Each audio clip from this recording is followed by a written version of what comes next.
नमस्ते, प्रणाम। स्वागत करती हूँ अपने यूट्यूब चैनल पर। आप सभी लोग के सामने एक विवाह गीत सुनाने जा रहे हैं। आप लोग सुनिएगा और कमेंट बॉक्स में बताइएगा हमारा गीत कैसा लगा।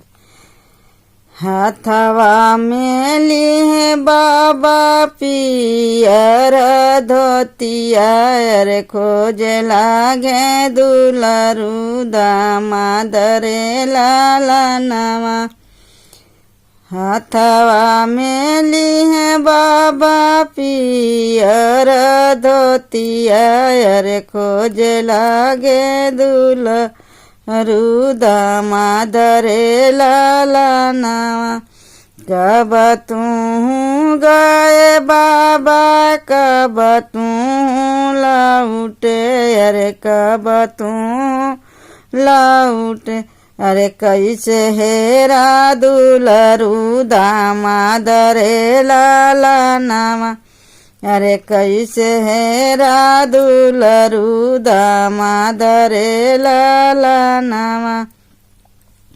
साझे का गाय बेटी भोरा ही ना लौटे अरे भोरा ही ना लौटे।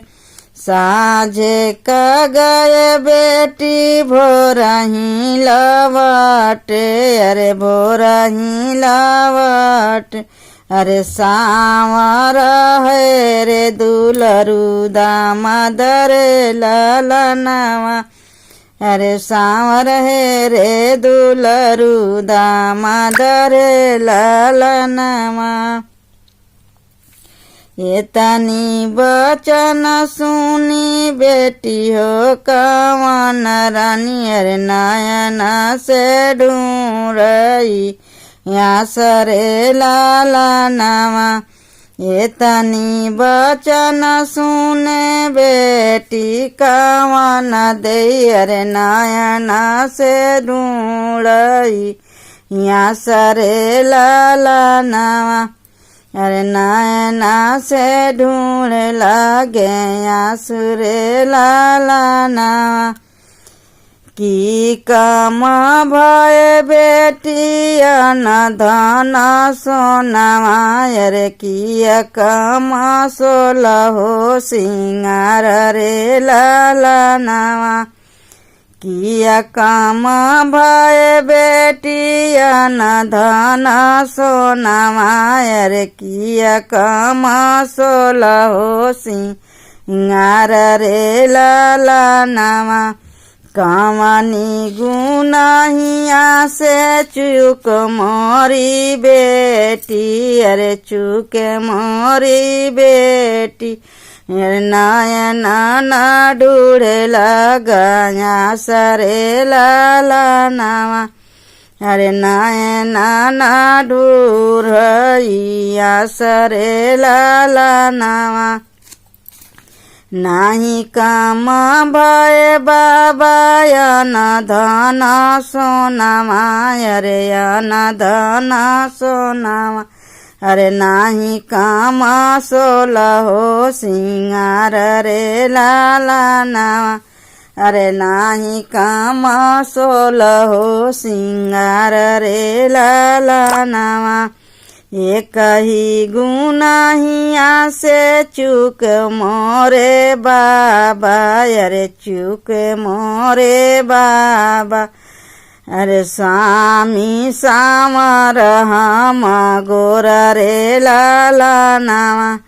अरे स्वामी सामर हम गोर रे लाला नामा। ये तनी बचन सुन बेटी के बाबा अरे बेटी के बाबा।